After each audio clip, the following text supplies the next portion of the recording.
Bakristu bavandimwe, nshuti muteze amatwi radiyo Mariya Rwanda, Kristu Yezu akuzwe, amahoro y'Imana ahorane namwe.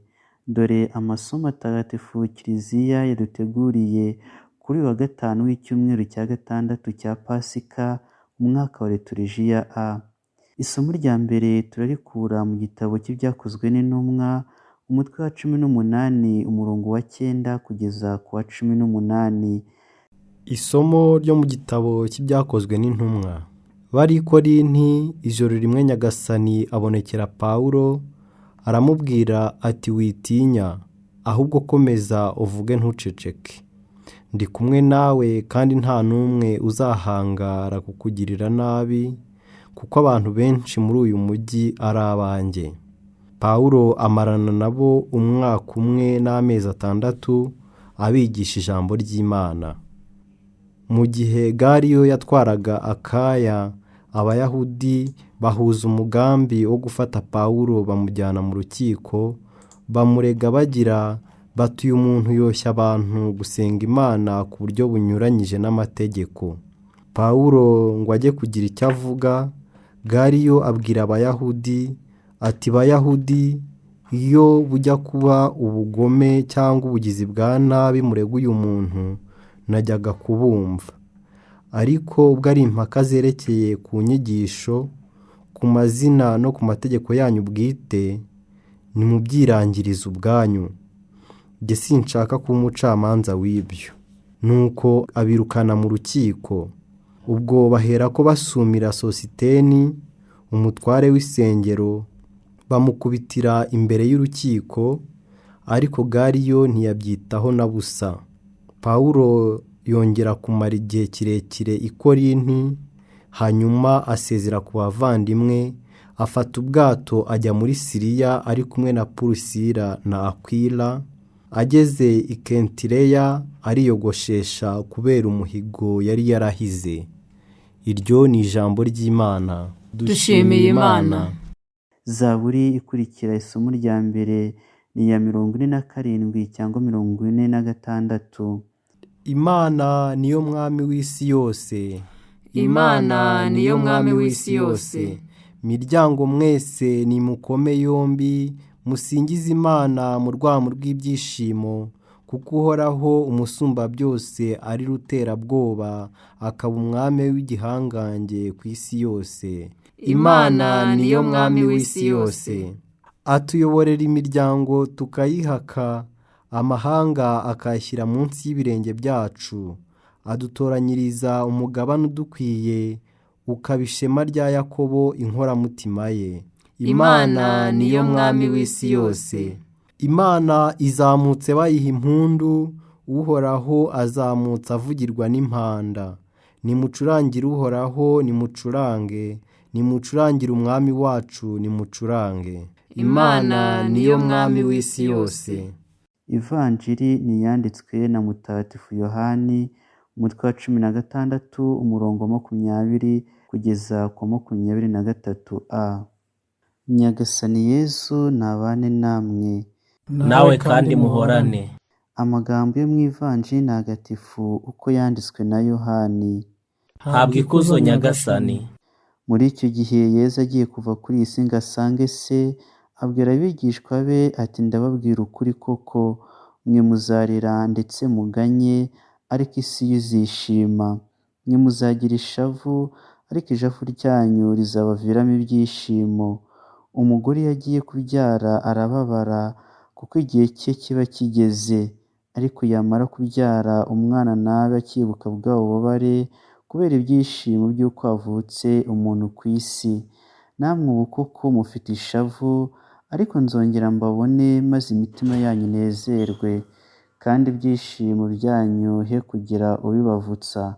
Uwo munsi kandi nimuzongera kugira icyo mumbaza.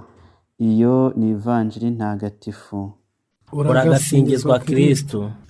Bakristo bavandimwe, mu Ivanjiri dukomeje kumva impanuro Yezu yahaga abigishwa be mu minsi ye ya nyuma mbere yo gutandukana. Ni amagambo yo gusezera. Ubusanzwe iyo umubyeyi ageze mu zabukuru akaba yumva neza ko iminsi asigaranye ari mike, atangira guha abana be umurage. Akenshi na kenshi umubyeyi asaba abana be kuzaharanira ubumwe hagati yabo, bakirinda ikintu cyose cyabatandukanya kigatuma batangira kuryana, ubwo rubanda rukabota, imvugo ikaba iya dore bene runaka baramaranye, ntacyo yasize, n'andi magambo yo kunnyega uwo muryango.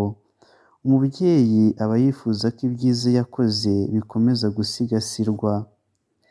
Iyo abo bana bari basanzwe bafite imyitwarire myiza kandi babanye neza n'umubyeyi wabo, bakira neza impanuro bahawe, bakiyemeza gusigasira umurage bahawe, ariko birumvikana bagira agahinda gakomeye kubera ko bagiye gutandukana bya burundu n'umubyeyi wabo bakundaga kandi wabubakiye ubuzima.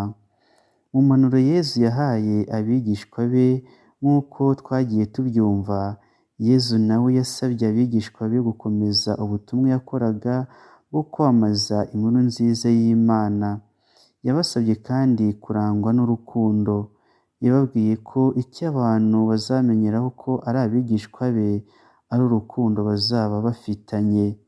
Ku bijyanye no kuba abigishwa be bagira agahinda kuko bagiye gutandukana, Yezu yabijeje ko batazigunga, ko badasigaye bonyine. Yabijeje ko nagera kwa Se azabasabira Roho Mutagatifu, umuvugizi, Roho nyir'ukuri, uzabana nabo igihe cyose mu butumwa bwabo. Uretse kandi n'uwo Roho nyir'ukuri uzaba uri kumwe nabo, Yezu yanababwiye ko nawe ubwe azaba ari kumwe nabo. Nibyo twumvaga ku munsi w'ejo mu ivanjiri, Yezu abwira abigishwa be ko hasigaye akanya gato ntibongere kumubona, ariko mu kandi kanya bakamubona. Nubwo abigishwa batahise basobanukirwa n'ayo magambo icyo ashaka kuvuga. Ubwo abigishwa be bari batangiye ubutumwa bwo kwamamaza izuka rye, ubutumwa bari barategujwe ko butazaborohera na gato, nibwo bumvise neza ibyo Yezu yababwiraga. Nibwo babonye koko ko batari bonyine.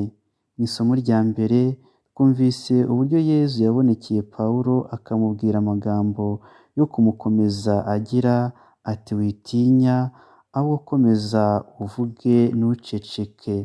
Ndi kumwe nawe kandi nta n'umwe uzahangara kukugirira nabi, kuko abantu benshi muri uyu mujyi ari abanjye. Bavandimwe, Yezu yari azi neza urugamba abigishwa be basigayeho. Niyo mpamvu yakomeje kubaba hafi, akabarwanirira aho rukomeye, kandi ibyo yari yarabisezeranyije abigishwa be mbere y'uko asubira mu ijuru.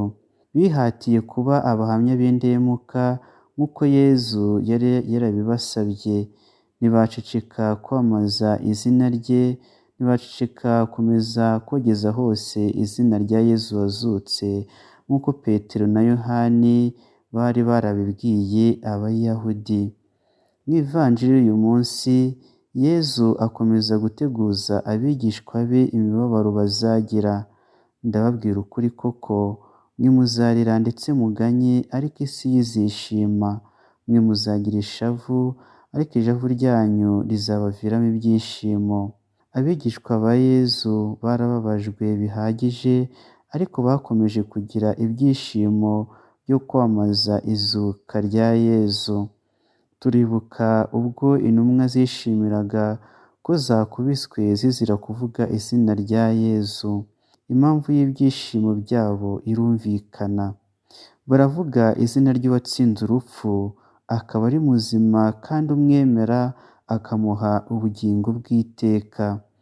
Bakristo bavandimwe, ibyishimo dukesha Yezu Kristo wapfuye akazuka ntaho bihuriye n'imibabaro tugira hano ku isi. Pawulo Mutagatifu atubwira ko amagorwa y'isi adashobora kugereranywa n'ikuzo tuzaronka. Imibabaro ya hano ku isi izayoyoka burundu.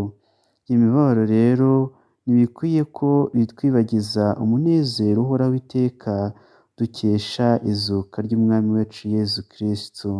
Mwari kumwe na Padiri Evariste Ndikumwenayo ukorera ubutumwa mu iseminari nto ya Mutagatifu Dominiko Savio ku Rwesero. Amahoro y'Imana akomeze ahorane namwe. Bikira Mariya Mwamikazi w'amahoro udusabire.